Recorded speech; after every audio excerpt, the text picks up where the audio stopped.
Actually capacity ಬಂದ್ಬಿಟ್ಟು 500, ಇವಾಗ ಒಂದು 300 ಇದೆ. ನಾನೆಲ್ಲ ಸ್ಟಡಿ ಮಾಡಿರೋ ಪ್ರಕಾರ ಇದ್ರ ಮುಂದ್ಗಡೆ ಯಾವ ತಳಿನೂ ಇಲ್ಲ ಸರ್ ಇವಾಗ ಸದ್ಯಕ್ಕೆ ಇರೋದ್ರಲ್ಲಿ ಇಂಡಿಯಾದಲ್ಲಿ. Anywhere in India it can sustain high temperature ಅಂದ್ರೆ 40-45 ಡಿಗ್ರೀಸ್ ಇಂದ ಹಿಡಿದ್ಬಿಟ್ಟು -ಡಿಗ್ರೀಸ್ ವರೆಗೂ ಇದು ಸಸ್ಟೈನ್ ಆಗುತ್ತೆ. ಸ್ಟಾರ್ಟಿಂಗ್ ಇಂದ ಸ್ವಲ್ಪ ಲೇಟ್ ಆಗ್ಬೋದೇ ವಿನಃ ನಿಮ್ಮ ಕಂಟ್ರೋಲ್ ಅಲ್ಲಿ ನಿಮ್ಮ ಫಾರ್ಮ್ ಇರಬೇಕು. ದಿನೇ ದಿನ ಕಲಿಯುವುದೇ ಇದೆ ಇದರಲ್ಲಿ. ನನಗೆಲ್ಲ ಗೊತ್ತಿದೆ ಅಂತಂತೂ ಮಾಡಕ್ ಆಗೋದಿಲ್ಲ. ಇದನ್ನು ಮಾಡಕ್ ಹೋದವರು ಎಷ್ಟೋ ಜನ ಮುಚ್ಕೂತಿದ್ದಾರೆ. ಇವತ್ತು ಹಾಕ್ಬಿಟ್ಟು ನನಗೆ 6 ತಿಂಗಳಲ್ಲೇ ನಂಗೆ ಜಾಸ್ತಿ ಪ್ರಾಫಿಟ್ ಬೇಕು ಅಂದ್ರೆ ಬರಲ್ಲ.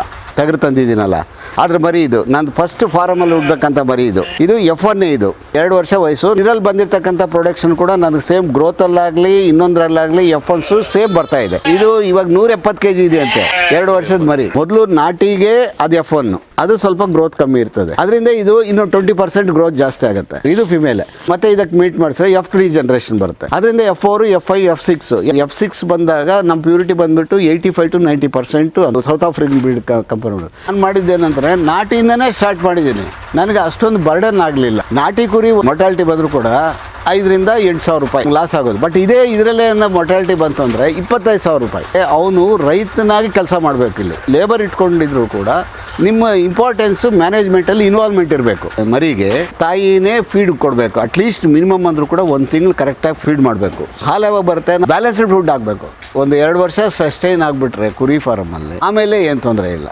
ನೆರಳಲ್ಲಿ ಇರಬೇಕು drum. pH level 6 to 7, 7.5. Shed clean ಆಗಿದ್ರೆ ಅರ್ಧ ನೀವು ಮೊರ್ಟಾಲಿಟಿ ರೆಡ್ಯೂಸ್ ಮಾಡ್ದಂಗೆ. Semi skilled labour should be required for this farming sir.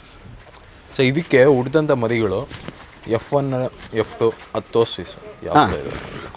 ನೋಡಿ, ಇವಾಗ ಇಲ್ಲಿರ್ತಕ್ಕಂಥದ್ದು ಈ ದೊಡ್ಡ ಕುರಿ ಇದೆಯಲ್ಲ, ಅದು ಪಟ್ಕೊಬಿಟ್ಟು ನಾವು ಆವಾಗಲೇ ತೋರಿಸಿದ್ನಲ್ಲ ಟಗರು, ಅದಕ್ಕೆ F1 ಇದು. F1 ಫೀಮೇಲ್ ಇದು ಹುಟ್ಟಿರೋದು. ಇದು ಇವಾಗ F1 ಫೀಮೇಲು ಇದು ಹುಟ್ಟಿದ ಮೇಲೆ ಇದು ಗ್ರೋತ್ ಇದೆಲ್ಲ 1 ವರ್ಷ ಆಗಿದೆ ಸರ್. 1 ವರ್ಷದಲ್ಲಿ ಒಂದು ಫಸಲು ಕೊಟ್ಟಿದೆ ಆಲ್ರೆಡಿ ನನಗೆ. ಅದು ಆಲ್ರೆಡಿ 1 ಮಂತ್ ಆಯಿತು ಕೊಟ್ಟು ಒಂದು ಫಸಲು ಕೊಟ್ಟಿದೆ. ಇದನ್ನು ನೋಡಿ, ಇದು ಆವಾಗಲೇ ಇದು ಮಾಡಿದ್ವಲ್ಲ, ಇದು F2 ಇದು. ಅದಕ್ಕೆ F1 ಹುಟ್ಟಿರೋದೇ ಅದರ ಬೇಬಿನೇ. ಇದು F1. ಇವನ್ ಸೆಕೆಂಡ್ ಜನ್ರೇಷನಲ್ಲಿ ಕೂಡ ಅದೇ ಮೇಟ್ ಮಾಡಿರೋದ್ರಿಂದ ಏನು ತೊಂದರೆ ಏನಿಲ್ಲ ನನಗೆ. ಇದು ಸೆಕೆಂಡ್ ಜನ್ರೇಷನ್ ಬಂದಿದೆ. ಅದು ಬಂದಮೇಲೆ 12 ಮಂತ್ಸಲ್ಲಿ ಮತ್ತೆ ಒಂದು ಲ್ಯಾಂಬ್ ಹುಟ್ಟಿದೆ. ಸೊ ಇದು F2 ಇದು. F2 ಅಂತಂದರೆ ಅದು ಕ್ಯಾರೆಕ್ಟರ್ ಸ್ವಲ್ಪ, ಯಾಕಂದರೆ F1 ತಾಯಿ ಮೊದಲು ನಾಟಿಗೆ ಅದು F1, ಅದು ಸ್ವಲ್ಪ ಗ್ರೋತ್ ಕಮ್ಮಿ ಇರ್ತದೆ. ಅದರಿಂದ ಇದು ಇನ್ನು 20% ಗ್ರೋತ್ ಜಾಸ್ತಿ ಆಗುತ್ತೆ. ಇದನ್ನು ಫಿಮೇಲ್ ಆಯಿತು ಅಂತಂದರೆ ಇದು ಫಿಮೇಲೆ. ಇದನ್ನು ಇದು ಮಾಡಿಬಿಟ್ಟು ನಾವು ಮತ್ತೆ ಇದಕ್ಕೆ ಮೀಟ್ ಮಾಡಿದ್ರೆ F3 ಜನರೇಷನ್ ಬರುತ್ತೆ. ಅದರಿಂದ F4, F5, F6 is the purity. ಒಂದು ನಮ್ಗೆ ಇವಾಗಿರೋದ್ರಿಂದ F2, F6 ಬಂದಾಗ ನಮ್ಮ ಪ್ಯೂರಿಟಿ ಬಂದುಬಿಟ್ಟು 85 to 90% ಅಂತಾರೆ. ಏನೋ south African breed company 100 out of 100% ಯಾವುದು ಬರೋಕ್ಕಾಗಲ್ಲ. ಹಂಗೆ ಬರಬೇಕು ಅಂತಂದರೆ ನಾವು ತುಂಬ ರಿಸರ್ಚ್ ಮಾಡಿಬಿಟ್ಟು ಜೆನೆಟಿಕಲ್ ಕಂಡೀಷನ್ಸ್ ಎಲ್ಲ ಇರುತ್ತೆ. ಬಟ್ ರೈತರಿಗೆ ಇದು ಮಾಡಬೇಕಾಗಿರೋದೇನೆಂದರೆ ಇಷ್ಟೊಂದು ಇದರಲ್ಲಿ ಮೇಂಟೈನ್ ಮಾಡ್ಕೊಂಡೋದ್ರೂ ಕೂಡ ಇದಕ್ಕೆ ಸಾಟಿ ಇಲ್ಲ ಸರ್. ಅಷ್ಟೊಂದು ಬೆನಿಫಿಟ್ ಆಗಿ ಬರುತ್ತೆ. ಸೊ ಅದು ಮೇಲ್ ತೊಗೊಂಬಂದು ನೀವು ಎಷ್ಟು ವರ್ಷ ಆಯಿತು ಸರ್? ಮೇಲ್ ತೊಗೊಂಬಂದ್ಬಿಟ್ಟು ನಂದು 3 ವರ್ಷ ಆಯಿತು. ಫೆಬ್ರವರಿ 5ನೇ ತಾರೀಕು ನಾನು ಇಲ್ಲಿ ಕರ್ಕೊಂಬಂದಿದ್ದು. ನನ್ನ ಹತ್ರ ಎಲ್ಲ ಡಾಕ್ಯುಮೆಂಟ್ಸ್ ಇದೆ. 23 ಫೆಬ್ರವರಿ 23, 24, 23ಇಂದ 24 1, 25 1, 26 ಫೆಬ್ರವರಿಗೆ 3 years ಆಗುತ್ತೆ ಸರ್. ಡಾರ್ಪರ್ ಶುರು ಮಾಡಿ 3 years ಆಯಿತು. 3 yearsಲ್ಲಿ ನನ್ನ ಹತ್ರ ಇವಾಗ F2ಗೆ ಬಂದಿದ್ದೀನಿ ಸರ್. F2ಗೆ ಅಂದರೆ ನಾವೇನು ಮಾಡಿದ್ವಿ, ಇನ್ನು ಫಾರ್ಮು ನಡೆಸಬೇಕಾಗಿರೋದ್ರಿಂದ ನಾವು ಸೇಲ್ ಮಾಡ್ತಾ ಇರ್ತೀವಲ್ವಾ, ಫಿಮೇಲ್ಸನ್ನು ಇಟ್ಕೊಂಡಿದ್ದೀನಿ. ಸೊ ಅದು ಬರ್ತಾಯಿದೆ. ಈಗ ಒಟ್ಟು ಎಷ್ಟು ಮರಿಗಳಿದಾವೆ ಸರ್ ಈ ಫಾರ್ಮಲ್ಲಿ? ಇವಾಗ ಇದರಲ್ಲಿ ನಂದು ಆ್ಯಕ್ಚುಲಿ ಕೆಪಾಸಿಟಿ ಬಂದುಬಿಟ್ಟು 500. ನಾನು ಇವಾಗ ಒಂದು 300 ಇದೆ ಸರ್. ಓಕೆ. ಅದರಲ್ಲಿ ಆಲ್ಮೋಸ್ಟ್ 90% ಎಲ್ಲ ಡಾರ್ಪರ್ F1, F2 ಅಲ್ಲ. ಇನ್ಮೇಲೆ ಮುಂದ್ಗಡೆ ಏನು ಮಾಡಬೇಕು ಅಂತಿದ್ದೀನಿ ಅಂದರೆ ಎಲ್ಲ ಡಾರ್ಪರೇ ಡೆವಲಪ್ ಮಾಡೋಣ ಅಂತ ಹೇಳ್ಬಿಟ್ಟು ಸರ್. ಯಾಕೆಂದರೆ ಒಂದು ವೆರೈಟಿಯಲ್ಲಿ ನಾವು ಕಾನ್ಸಂಟ್ರೇಟ್ ಮಾಡಿದ್ರೆ we can do some extra things, care ತಗೊಳ್ಳೋದಾಗಲಿ. ಯಾಕೆಂದರೆ ಇವಾಗ ದಿ ಕ್ಯಾರೆಕ್ಟರ್ಸ್ ಡಿಫ್ರೆಂಟ್ ಇರ್ತದೆ ಬೇರೆ ತಳಿಗಳೆಲ್ಲ ಮೇಂಟೈನ್ ಮಾಡ್ಕೊಂಡು ಹೋದರೆ. ಅಫ್ಕೋರ್ಸ್ ನನ್ನ ಹತ್ರ ಬೇರೆ ತಳಿ ಇಲ್ವಲ್ಲ ಅಂತ ಹೇಳ್ಬಿಟ್ಟು ಮಾಡ್ಬೋದು. ಬಟ್ ನಾನು ಏನು ಮಾಡ್ತೀನಿ ಅದನ್ನು ಪರ್ಫೆಕ್ಟಾಗಿ ಒಳ್ಳೆ ಕ್ವಾಲಿಟಿ ಕೊಡಬೇಕು ಅಂತ ರೈತರಿಗೆ. ಯಾಕಂದರೆ ನಾನೆಲ್ಲ ಸ್ಟಡಿ ಮಾಡಿರೋ ಪ್ರಕಾರ ಇದ್ರ ಮುಂದ್ಗಡೆ ಯಾವ ತಳಿನೂ ಇಲ್ಲ ಸರ್ ಇವಾಗ ಸದ್ಯಕ್ಕೆ ಇರೋದ್ರಲ್ಲಿ, ಇನ್ನು ಇಂಡಿಯಾದಲ್ಲಿ. ಅಂದರೆ ಬೇರೆ ಸ್ಟೇಟ್ಸಲ್ಲಿ ಅದರ ಇದಕ್ಕೆ ವಾತಾವರಣಕ್ಕೆ ಅನುಗುಣವಾಗಿ ಇರ್ಬೋದು, ನಾನು ಇಲ್ಲ ಅಂತ ಹೇಳ್ತಾ ಇಲ್ಲ. ಬಟ್ ನಮ್ಮ ಕರ್ನಾಟಕ ವೆದರ್ಗಾಗಲಿ ಇಲ್ಲ ಆಂಧ್ರ ವೆದರ್ಗಾಗಲಿ anywhere in India it can sustain. ಇದು all weathers see it can sustain from almost high temperature ಅಂದ್ರೂ ಕೂಡ 40-45 ಡಿಗ್ರೀಸಿಂದ ಹಿಡಿದ್ಬಿಟ್ಟು -, ಡಿಗ್ರೀಸ್ವರೆಗೂ ಇದು ಸಸ್ಟೈನ್ ಆಗುತ್ತೆ. ಇನಿಷಿಯಲ್ ಆಗಿ ಸೆಲೆಕ್ಷನ್ ಮಾಡಬೇಕಂದ್ರೆ F1 ಸೆಲೆಕ್ಷನ್ನು, F2, F3, F4 ಈ ಥರ ಸೆಲೆಕ್ಷನ್ ಮಾಡಬೇಕಂದ್ರೆ ನಿಮ್ಮ ಅನುಭವ ಪ್ರಕಾರ ಯಾವ ಸೆಲೆಕ್ಷನ್ ಮಾಡೋದು ಉತ್ತಮ ಸರ್? ಇದು ಇವಾಗ ರೈತರ ಕೆಪಾಸಿಟಿ ಮೇಲೆ ಹೋಗುತ್ತೆ. ಏನಂತಂದರೆ ಇವಾಗ ನಾನು ನಾಟಿಯಿಂದ ಸ್ಟಾರ್ಟ್ ಇವಾಗ ಟಗರು ಒಂದು ಒಳ್ಳೇದು ಹಾಕ್ಕೊಂಡ್ಬಿಟ್ಟು ನಾಟಿಯಿಂದ ಸ್ಟಾರ್ಟ್ ಮಾಡಿದ್ರೆ ಸ್ವಲ್ಪ ನಿಮ್ಮ ಗ್ರೋಯಿಂಗು ಲೇಟ್ ಆಗ್ಬೋದೇ ವಿನಃ, ಬಟ್ ನಿಮ್ಮ ಕಂಟ್ರೋಲಲ್ಲಿರುತ್ತೆ ನಿಮ್ಮ ಲಾಸ್ ಆ್ಯಂಡ್ ಗೇನ್ಸ್. ಬಟ್ ನೀವು ಒಂದೇ ಸತಿ ಇವಾಗ ಫಾರ್ ಎಕ್ಸಾಂಪಲ್ಲು ನೀನು F1 ಫೀಮೇಲ್ ತೊಗೋಬೇಕಂದ್ರೂ ಕೂಡ ಒಂದು 3 ಮಂತ್ಸ್ ಒಂದು ಹೆಣ್ಣು ತೊಗೋಬೇಕಂದ್ರೂ ಕೂಡ 25,000 ಬೇಕು, 20,000-25,000 ಬೇಕು ಒಂದಕ್ಕೆ. ನೀವು ಅದನ್ನು 20 ತೊಗೋಬೇಕು ಅಂದರೆ ಅದೇ ನಿಮಗೆ 5 ಲಕ್ಷ ಆಗೋಗುತ್ತೆ. ಮತ್ತು ಟಗರು ಒಂದು ಮಿನಿಮಮ್ ಅಂದರೂ ಕೂಡ ಅದಕ್ಕೆ F6 F4 ಹಾಕಿದ್ರೂ ಕೂಡ ನಿಮ್ಗೆ 4-4.5 ಲಕ್ಷ ಅದಾಗುತ್ತೆ. ಸೊ ಅದೆಲ್ಲ ನಿಮ್ಗೆ ಇವಾಗ ಯಾವುದನ್ನ ಒಂದು ಕುರಿಯನ್ನು ಹೆಚ್ಚು ಕಮ್ಮಿ ಆಗಿಬಿಟ್ಟು ಮೊರ್ಟಾಲಿಟಿ ಆಯಿತು ಅಂತ ಇಟ್ಕೊಳ್ಳಿ, ಬಿಕಾಸ್ ಆಫ್ ಮ್ಯಾನೇಜ್ಮೆಂಟ್ ಪ್ರಾಬ್ಲಮ್ ಆಗಲಿ ಇನ್ನೊಂದಾಗಲಿ ಯಾವುದೋ ಒಂದು ಕಂಡೀಷನಲ್ಲಿ ಏನಾನ ಹೆಚ್ಚು ಕಮ್ಮಿ ಆಯಿತು ಅಂತಂದರೆ heavy loss you have to bear. So ಅದರಿಂದ ನಾನು ರೈತರಿಗೆ ಸಜೆಸ್ಟ್ ಮಾಡೋದೇನು ಅಂತಂತಂದರೆ ಸ್ಟಾರ್ಟಿಂಗಿಂದ ಸ್ವಲ್ಪ ಲೇಟ್ ಆಗ್ಬೋದೇ ವಿನಃ ನಿಮ್ಮ ಕಂಟ್ರೋಲಲ್ಲಿ ನಿಮ್ಮ ಫಾರ್ಮ್ ಇರಬೇಕು. ಸೊ ದಿನೇ ದಿನ ಕಲಿಯೋದೇ ಇದೆ ಇದರಲ್ಲಿ, ಯಾರೂ ನನಗೆಲ್ಲ ಗೊತ್ತಿದೆ ಅಂತಂತೂ ಮಾಡೋಕ್ಕಾಗೋದಿಲ್ಲ ಇದನ್ನು. ಸೊ ಮಾಡೋಕ್ಕೆ ಹೋದವರು ಎಷ್ಟೋ ಜನ ಮುಚ್ಕೂತಿದ್ದಾರೆ ಇವತ್ತು ಫಾರಮ್ಸು. ಸೊ ಅದರಿಂದ ನಾನು ಹೇಳೋದನ್ನು ಸ್ಟಾರ್ಟಿಂಗಲ್ಲಿ ನಾಟಿಗೆ ಕ್ರಾಸ್ ಮಾಡಿ. ಇಲ್ಲ ನಿಮಗೆ ಒಂದು ಹೋಲ್ಡಿಂಗ್ ಕೆಪಾಸಿಟಿ ಇದೆ ಅಂತ ಇಟ್ಕೊಳ್ಳಿ, ಒಂದು 20 ಮರಿನೋ 25 ಮರಿನೋ, ಒಂದು ಟಗರು ಒಂದು 25 ಮರಿ, ಒಂದು 10 ಲಕ್ಷ ಇನ್ವೆಸ್ಟ್ಮೆಂಟ್ ಮಾಡ್ಕೊಂಡು ಕೂತ್ಕೊಳ್ಳಿ.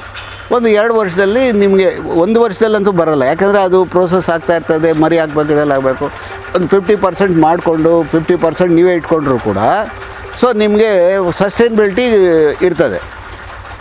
ನೀವು ಒಂದೇ ಸತಿ ನೀವು ಇದು ಮಾಡಿಬಿಟ್ಟು ಇವತ್ತು ಹಾಕ್ಬಿಟ್ಟು ನನಗೆ 6 ತಿಂಗಳಲ್ಲೇ ನನಗೆ ಜಾಸ್ತಿ ಪ್ರಾಫಿಟ್ ಬೇಕು ಅಂದರೆ ಬರೋಲ್ಲ ಇದರಲ್ಲಿ. ಅದರಿಂದ ಇನಿಷಿಯಲ್ ಸ್ಟೇಜಸಲ್ಲಿ ನಾನು ಮಾಡಿದ್ದೇನೆಂದರೆ ನಾಟಿಯಿಂದನೇ ಸ್ಟಾರ್ಟ್ ಮಾಡಿದ್ದೀನಿ. ನನಗೆ ಅಷ್ಟೊಂದು ಬರ್ಡನ್ ಆಗಲಿಲ್ಲ. ನಾಟಿ ಕುರಿ ಒಂದು ಸತ್ತೋದ್ರೂ ಕೂಡ ಮೊರ್ಟಾಲಿಟಿ ಬಂದರೂ ಕೂಡ 5,000-8,000 ರೂಪಾಯಿ ಒಂದು ನಮ್ಗೆ ಲಾಸ್ ಆಗೋದು. ಬಟ್ ಇದರಲ್ಲೇ ಮೊರ್ಟಾಲಿಟಿ ಬಂತು ಅಂದರೆ 25,000 ರೂಪಾಯಿ. ಸೊ ಆವಾಗ ಆ ಸಸ್ಟೈನಬಿಲಿಟಿ ಮೇಲೆ ಡಿಪೆಂಡ್ ಮಾಡಿಬಿಟ್ಟು ರೈತರು ನಿಧಾನಕ್ಕೆ ಆಲೋಚನೆ ಮಾಡಿ ಗ್ರೋ ಆದ್ರೇ ಬೆಸ್ಟ್. ಯಾಕಂದರೆ ರೈತಾಪಿ ಇರೋದೇ ಹಂಗೆ. ರೈತರಲ್ಲಿ ಯಾವುದು ಸಡನ್ನಾಗಿ ಇಂಡಸ್ಟ್ರಿಯಲಿಸ್ಟ್ ಟೈಪು ಇಲ್ಲ ರಿಯಲ್ ಎಸ್ಟೇಟ್ ಟೈಪು ಯಾವುದು ದುಡಿಯೋಕ್ಕಾಗೋದಿಲ್ಲ. ನಮಗೆ ಲೈವ್ಲಿಹುಡ್ ಬರುತ್ತೆ. ಲೈವ್ಲಿಹುಡ್ ಚೆನ್ನಾಗಿರಬೇಕು ಅಂತಂದರೆ, ಟೆನ್ಷನ್ ಇಲ್ದಿರ ನೀಟಾಗಿರಬೇಕು ಅಂದರೆ, ಅದ್ರ ಮೇಲೆ ಇಂಟ್ರೆಸ್ಟ್ ಬರಬೇಕು ಅಂತಂದರೆ ಇನಿಷಿಯಲ್ ಸ್ಟೇಜು ಈ ಟೈಪ್ ಮಾಡೋದ್ರಿಂದ ರೈತರಿಗೆ ತುಂಬ ಬೆನಿಫಿಟ್ ಆಗುತ್ತೆ. ಅದ್ರ ಜೊತೆಗೆ ಅವನು ರೈತನಾಗಿ ಕೆಲಸ ಮಾಡಬೇಕು ಇಲ್ಲಿ. ಇಲ್ಲ ಅಟ್ಲೀಸ್ಟ್ ನೀವು ಲೇಬರ್ ಇಟ್ಕೊಂಡಿದ್ರು ಕೂಡ ನಿಮ್ಮ ಇಂಪಾರ್ಟೆನ್ಸು ಮ್ಯಾನೇಜ್ಮೆಂಟಲ್ಲಿ ಇನ್ವಾಲ್ವ್ಮೆಂಟ್ ಇರಬೇಕು, ಡೇ ಟು ಡೇ ಆ್ಯಕ್ಟಿವಿಟೀಸು. ಅದರಿಂದ ನಾನು ಇನಿಷಿಯಲ್ ಸ್ಟೇಜಸ್ಸಿಂದ ಹಿಂಗೋದ್ರೇ ನಿಮ್ಗೆ ಬೆನಿಫಿಟ್ಟು ಅಂತ ನಾನು ಹೇಳ್ತೀನಿ. ಖರ್ಚು ಕಮ್ಮಿ ಆಗುತ್ತೆ. ಸೊ ನಿಧಾನ ಆದರೂ ಕೂಡ ಲಾಭಾಂಶ, ನಿಮ್ಮ ಲಾಸಸ್ ಕಮ್ಮಿ ಆಗುತ್ತೆ. ನಿಮ್ಮ ಹತ್ರ ನಾಟಿ ಇದ್ದಾಗ F1 ಅಥವಾ F2 ಟಗರು ಹಾಕ್ಕೊಂಡ್ರೆ 3 ತಿಂಗಳದು ಒಂದು ಉತ್ತಮ. F2 ಇವಾಗ ಫಾರ್ ಎಕ್ಸಾಂಪಲ್ ನಾನು ತೋರಿಸಿದ್ನಲ್ಲ ನಂದು F4 ಅದರದ್ದೇ ಮರಿ ಇದೆ. ಅದನ್ನು ಬೇಕಿದ್ರೆ ತೋರಿಸೋಣ. ಹಾಂ ಸರ್. ಅದನ್ನು ಬೇಕಿದ್ರೆ ತೋರಿಸೋಣ. ಅದು ಬಿಟ್ಕೋದು ಇದು ನಾನು ಆವಾಗಲೇ ತೋರಿಸಿಲ್ಲ F4 ಅಂತ ಬಿಟ್ಟು ಫಸ್ಟ್ ನಾನು ಟಗರು ತಂದಿದ್ದೀನಲ್ಲ ಅದ್ರ ಮರಿ ಇದು. ನಂದು ಫಸ್ಟ್ ಫಾರಮಲ್ಲಿ ಹುಡ್ಬೇಕಂತ ಮರಿ ಇದು. F1 ಇದು F1 ಆದರೂ ಕೂಡ ಇದು ನಾನು ಮೇಟಿಂಗ್ ಇದನ್ನು ಯೂಸ್ ಮಾಡ್ತಾಯಿದ್ದೀನಿ. ಇದರಲ್ಲೂ ಕೂಡ ಸೇಮ್ ತಳಿಗಳು ಅಂತ ಇರ್ತದೆ, ಬರ್ತಾಯಿದೆ. ಯಾಕೆ ಗೊತ್ತಾ, ಅದನ್ನು ಮೇಂಟೈನ್ ಇವಾಗ ಇದು 2 ವರ್ಷ ವಯಸ್ಸು. ನಾನು ಆ್ಯಕ್ಚುಲಿ 8 ತಿಂಗಳಿಂದ ಸ್ಟಾರ್ಟ್ ಮಾಡಿದ್ದೀನಿ. ಇದರಲ್ಲಿ ಕೂಡ ಇದರಲ್ಲಿ ಬಂದಿರತಕ್ಕಂಥ ಪ್ರೊಡಕ್ಷನ್ ಕೂಡ ನನಗೆ ಸೇಮ್ ಗ್ರೋತಲ್ಲಾಗಲಿ ಇನ್ನೊಂದರಲ್ಲಾಗಲಿ F1 ಸೇಮ್ ಬರ್ತಾಯಿದೆ. ಸೊ ಇದು ಕೂಡ ಎಲ್ಲ ಒಂದು 50 ಗುರಿಗಳನ್ನು ಆರಾಮಾಗಿ ಮೇಂಟೈನ್ ಮಾಡುತ್ತೆ ಒಂದಿದಕ್ಕೆ. ಸರ್ ಇದು ಇವಾಗ 170 kg ಇದೆ ಅಂತೆ. 170 kg 2 ವರ್ಷದ ಮರಿ. ಡಾರ್ಪಲಲ್ಲಿ ಇನಿಷಿಯಲ್ ಚಾಲೆಂಜಸ್ಸು ಏನು ಅಂತಂದರೆ ಫಸ್ಟು ಫೀಡ್ ಹೆಂಗೆ ಕೊಡಬೇಕು ಅನ್ನೋದು ಕಲ್ತ್ಕೋಬೇಕು. ಅದು ಮಾಮೂಲಿಯಾಗಿ ನಾವು ಗ್ರೇಸಿಂಗ್ ಆದರೆ ಬೆಳಗ್ಗೆ ಹೋಗುತ್ತೆ, ಯಾರೋ ಮೇಯಿಸ್ಕೊಂಬರ್ತಾರೆ, ಸಾಯಂಕಾಲ ಬರುತ್ತೆ, ಮಲ್ಕೊಳ್ಳುತ್ತೆ, ಬೆಳಗ್ಗೆ ಇದಾಗುತ್ತೆ. ಬಟ್ ನಾವು ಸ್ಟಾಲ್ ಫೀಡಿಂಗಲ್ಲಿ ತುಂಬ ಇದು ತೊಗೋಬೇಕು, ಏನು ಕೇರ್ ತೊಗೋಬೇಕು. ಏನು ಹೈಜಿನಿಕ್ ವಾಟರ್ ಕೊಡಬೇಕು, ಕಾರ್ಬೋಹೈಡ್ರೇಟ್ಸು ಮತ್ತು ಪ್ರೋಟೀನ್ಸು ಬ್ಯಾಲೆನ್ಸಾಗಿ ಕೊಡಬೇಕು. ಪ್ಲಸ್ ಇದೆಲ್ಲ ಅದು ನನಗೆ ಸರಿಯಾಗಿ ಮೊದಲು ಗೊತ್ತಿರಲಿಲ್ಲ. ಆ ವ್ಯಾಕ್ಸಿನೇಷನ್ ಕರೆಕ್ಟಾಗಿ ಮಾಡಬೇಕು ಆ್ಯಂಡ್ ಡಿವರ್ಮಿಂಗ್ ಮಾಡ್ತಾ ಇರಬೇಕು ಎವ್ರಿ 3 ಮಂತ್ಸು. ಸೊ ಇವೆಲ್ಲ ನಾವು ಮೊದಲು ಗೊತ್ತಿಲ್ಲದಿದ್ದಕ್ಕೆ ಸ್ವಲ್ಪ ಮೊರ್ಟ್ಯಾಲಿಟಿ ಕಲ್ತ್ಕೊಂಡೆ ಇನಿಷಿಯಲ್ ಸ್ಟೇಜಸಲ್ಲಿ. ಐ ಹ್ಯಾವ್ ಫೇಸ್ಡ್ ಸಮ್ ಇದು. ಮತ್ತು ಇವಾಗ ಒಂದು ಸತಿ ನಮ್ದು ಹೆಂಗೆ ಅಂತಂದರೆ ನನ್ನ ವಿಷಯದಲ್ಲಿ ಹೇಳಬೇಕು ಅಂದರೆ ಯಾವುದನ್ನ ಒಂದು ಪ್ರಾಜೆಕ್ಟ್ ಅಂತ ಹೇಳ್ಬಿಟ್ಟು ನಾನು ಶುರು ಮಾಡಿದ್ರೆ ಅದನ್ನು ವೆಲ್ಲಿನ್ ಡೀಪ್ ಹೋಗ್ತೀನಿ ನಾನು. ಅಲ್ಲಿಗೆ ಗೊತ್ತಾಗಿದ್ದು ಏನಂದರೆ ಇದೇನು ರ್ಯಾಕೆಟ್ ಸೈನ್ಸ್ ಏನಲ್ಲ, ಬಟ್ ನಾವೇನೋ ಸ್ವಲ್ಪ ಕಾಳಜಿ ತೊಗೋಬೇಕು, ಸ್ವಲ್ಪ ಮ್ಯಾನೇಜ್ಮೆಂಟ್ ಸ್ಕಿಲ್ಸ್ ಬೇಕು, ಸ್ವಲ್ಪ ಇವೆಲ್ಲ. ಏನು ನಂಬರ್ 1 ಶೆಡ್ ಕ್ಲೀನಾಗಿರಬೇಕು, ಅದರಿಂದ ಮೊರ್ಟ್ಯಾಲಿಟಿ ಬರುತ್ತೆ, ಡಿಸೀಸಸ್ ಅಟ್ಯಾಕ್ ಆಗುತ್ತೆ, ಮೊರ್ಟ್ಯಾಲಿಟಿ ಬರುತ್ತೆ. ವಾಟರ್ ಕಂಟ್ಯಾಮಿನೇಷನ್ ಆದರೆ ಡಿಸೀಸಸ್ ಬರುತ್ತೆ, ಇದು ಬರುತ್ತೆ. ಮತ್ತು ಫೀಡಲ್ಲಾದರೂ ಒಟ್ಟೆ ಕಾರ್ಬೋಹೈಡ್ರೇಟ್ಸು ಮತ್ತು ಇದು ಎರಡು ಇದು ಮಾಡಬೇಕು. ಎಸ್ಪೆಷಲಿ ನಂದು ಬ್ರೀಡಿಂಗ್ ಫಾರ್ಮ್ ಇರೋದ್ರಿಂದ ಮರಿಗೆ ಕರೆಕ್ಟಾಗಿ ಅವ್ರ ತಾಯಿನೇ ಫೀಡ್ ಕೊಡಬೇಕು. ಅಟ್ಲೀಸ್ಟ್ ಮಿನಿಮಮ್ ಅಂದರೂ ಕೂಡ 1 ತಿಂಗಳು ಕರೆಕ್ಟಾಗಿ ಫೀಡ್ ಮಾಡಬೇಕು ಸ್ವಂತ ಇದನ್ನು. ಆವಾಗ ನಮ್ಮ ಇದು ಅದು ಫೀಡ್ ಯಾವಾಗ ಇದು ಹಾಲು ಯಾವಾಗ ಬರುತ್ತೆ, ನಾವು ಕರೆಕ್ಟಾಗಿ ಫುಡ್ ಹಾಕಬೇಕು, ಬ್ಯಾಲೆನ್ಸ್ಡ್ ಫುಡ್ ಹಾಕಬೇಕು. ಅದಕ್ಕೆಲ್ಲ ಸ್ವಲ್ಪ ಖರ್ಚು ಮಾಡಿಕೊಂಡು ನಾವು ಮೇಂಟೈನ್ ಮಾಡಿದ್ರೆ ಇದಾಗುತ್ತೆ. ನಾನು ಫೇಸ್ ಮಾಡಿದಾಗ ಸ್ವಲ್ಪ ಮೊರ್ಟ್ಯಾಲಿಟಿ ಸ್ಟಾರ್ಟಿಂಗಲ್ಲಿ ನಂದು ಇತ್ತು, ಒಂದು 4 to 5% ಮೊರ್ಟ್ಯಾಲಿಟಿ ಇತ್ತು. ಸೊ ಅದೆಲ್ಲ ಡಾರ್ಪರ್ಗೆ ಬಂದಮೇಲೆ ನಂದು ಇವಾಗ ಮೊರ್ಟ್ಯಾಲಿಟಿ ಪರ್ಸೆಂಟೇಜ್ ಲೆಸ್ ದ್ಯಾನ್ 1%. ಎಲ್ಲ ವರ್ಷಕ್ಕೆಲ್ಲ ಸೇರಿಬಿಟ್ಟು 300 ಮರಿಗೆ 1 ಇಲ್ಲ 2 ಹೋಗುತ್ತೆ ಅಷ್ಟೇ. ಏನು ಅದು ಏನು ಬಿಕಾಸ್ ಆಫ್ ಏನಂತ ಹೇಳೋಕ್ಕಾಗಲ್ಲ, ಸ್ವಲ್ಪ ಜಾಸ್ತಿ ತಿಂದುಬಿಟ್ಟು ಕೊಬ್ಬು ಅಂತಾರೆ, ಹಾರ್ಟ್ ಅಟ್ಯಾಕು ಅಂತಾರೆ, ಅದೇನಂತ ಗೊತ್ತಿಲ್ಲ. ಬಟ್ ಇದಾಗುತ್ತೆ. ಮತ್ತು ಈ ಫೀಡ್ ಸ್ವಲ್ಪ ಜಾಸ್ತಿನೂ ಆಗಬಾರ್ದು, ಬ್ಯಾಲೆನ್ಸ್ ಆಗಿ ಕೊಡಬೇಕಪ್ಪ.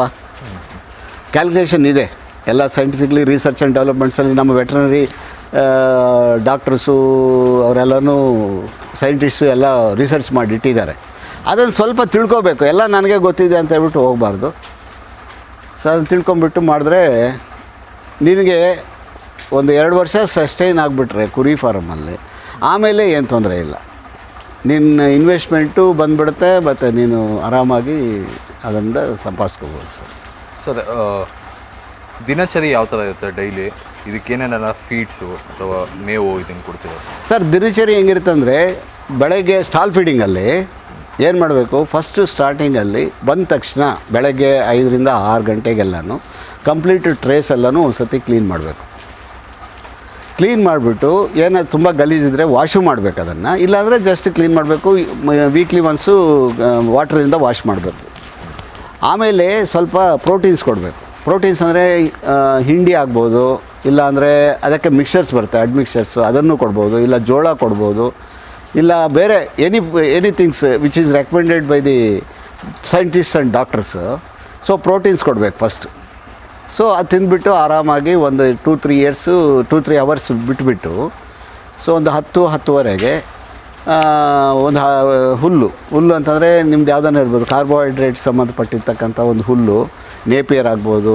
ಅದ್ರ ಜೊತೆಗೆ ಮಿಕ್ಸ್ ಮಾಡಿಬಿಟ್ಟು ನಾವು ಏನು ಲೆಗ್ಯುಮಿನಸ್ ಇರ್ತದಲ್ಲ, ಈ ಅಲಸಂದಿ, ಅವರೆ, ಗ್ರೇಸಿಯಡರ್ ಅಂತ ಹೇಳ್ಬಿಟ್ಟು ಒಂದು ಇದು ಬರುತ್ತೆ, ಈ ಬದುಗಳಿಗೆಲ್ಲ ಹಾಕಿರ್ತಾರೆ. ಮತ್ತು ಮುನಗ, ಮತ್ತು ಈ ಹಿಪ್ನೇರಳೆ ಸೊಪ್ಪು, ರೇಷ್ಮೆ, ಅವೆಲ್ಲನೂ ಕಟ್ ಮಾಡಿಬಿಟ್ಟು ಕೊಡ್ಬೋದು. ಒಂದು ಫೀಡಿಂಗಲ್ಲಿ ಅದಾಗ್ಬೋದು. ಮಿಕ್ಸಲ್ಲಿ ಅಲ್ಲಿ protein balance, proteins and carbohydrates balance ಆಗುತ್ತೆ. 10:00 ಇದನ್ನು ಕೊಡ್ತೀವಿ. 10:30ಯಿಂದ 11 ಗಂಟೆ ಒಳಗೆ ಕೊಡಬೇಕು. ಅದು ಆರಾಮಾಗಿ ತಿಂದ್ಕೊಂಡು ಆಲ್ಮೋಸ್ಟ್ ಒಂದು 4-4:30, 5 o'clockವರೆಗೂ ಆರಾಮಾಗಿರ್ತದೆ. ತಿಂದುಬಿಟ್ಟು ನಂಬರ್ ಹಾಕ್ಕೊಂಡು ಆರಾಮಾಗಿರ್ತದೆ. ಮತ್ತು 4:30 to 5 ಆರ್ 4:30 to 6 ಅಂತ ಇಟ್ಕೊಳ್ಳಿ. It depends upon the your condition. ಇದು ಮಾಡಿಬಿಟ್ಟು ನಿಮಗಿದ್ರೆ ಮತ್ತೆ ಅದನ್ನೇ ರಿಪೀಟ್ ಮಾಡ್ಬೋದು. ಇಲ್ಲ ಅಂತಂದರೆ ಶೈಲೇಜ್ ಮಾಡ್ಕೊಂಡಿರ್ತೀವಿ. ಒಂದೊಂದು ಸತಿ ನಮ್ಮ ಹತ್ರ ಇರೋದಿಲ್ಲ. ಶೈಲೇಜ್ ಅಂದರೆ ಏನಂತಂದರೆ ಸ್ವಲ್ಪ ಈ ಸ್ವೀಟ್ ಕಾರ್ನು, ಜೋಳದ್ದು ದಂಟಿರ್ತದೆ. ಒಂದು ಮಿಷಿನ್ ತಂದಿದ್ದೀನಿ ಇದರಿಂದ, ಗುಜರಾತಿಂದ. ಸೊ ಅದನ್ನು ಶೈಲೇಜ್ ಮಾಡಿಬಿಟ್ಟು ಸಣ್ಣ ಇದು ಮಾಡಿಬಿಟ್ಟು ಒಂದು 200 tons ಸ್ಟಾಕ್ ಮಾಡ್ಕೊಂಡು ತೊಟ್ಟಿ ಕಟ್ಕೊಂಡಿದ್ದೀನಿ. ನಾನೇ ಸ್ವಂತ ತಯಾರು ಮಾಡಿಬಿಟ್ಟು ಅದನ್ನು ಮಾಡಬೇಕಾದ್ರೆ ಪುಡಿ ಮಾಡಿಬಿಟ್ಟು ಒಂದು ಫುಲ್ಲು ಏರ್ ಟೈಟ್ ಮಾಡಬೇಕು. ಏರ್ ಟೈಟ್ ಮಾಡಿಬಿಟ್ಟು 90 days ಅದನ್ನು ಬಿಚ್ಚಬಾರ್ದು. ಅದಕ್ಕೆ ಸ್ವಲ್ಪ ಇಂಗ್ರೀಡಿಯೆಂಟ್ಸ್ ಲೈಕ್ ಬೆಲ್ಲದ ನೀರು ಮತ್ತು ಉಪ್ಪು ಇದೆಲ್ಲ ಶೇಖರಣೆ ಮಾಡಿಬಿಟ್ಟು ಇದು ಮಾಡಿಬಿಟ್ರೆ ಒಳ್ಳೆ ಈ ಒಂದು ಬ್ಯಾಕ್ಟೀರಿಯಾ ಕ್ರಿಯೇಟ್ ಆಗುತ್ತೆ ಅದರಲ್ಲಿ. ತುಂಬ ಸ್ಮೆಲ್ ಚೆನ್ನಾಗಿರುತ್ತೆ. ಅದನ್ನು ಒಂದು ಹೊತ್ತು ಕೊಡ್ಬೋದು. ಇಲ್ಲ ರಾಗಿ ಹುಲ್ಲಿದ್ದರೆ ರಾಗಿ ಹುಲ್ಲು ಕೊಡ್ಬೋದು ಕಟ್ ಮಾಡಿಬಿಟ್ಟು. ಏನಂದರೆ to reduce the wastage. Dorpers per day minimum ಅಂದರೂ ಕೂಡ 4ರಿಂದ ಅಂದರೆ 3 ತಿಂಗಳು ಮರಿ 4 kg ಬಂದುಬಿಟ್ಟು ಇವಾಗ ದೊಡ್ಡ ಮರಿಗಳು ಅಂದರೆ ಈ ಏನು ದೊಡ್ಡ ಕುರಿಗಳು ಅಂತಂದರೆ ಒಂದು 45-50 kg ಬರ್ತದೆ. ಅಲ್ಲಿ ಅದೆಲ್ಲನೂ ಒಂದು 6ರಿಂದ 7 kgವರೆಗೂ ತಿನ್ನುತ್ತೆ. ಅಂದರೆ 2 ಹೊತ್ತಿಗೂ ಸೇರಿಸ್ಬಿಟ್ಟು.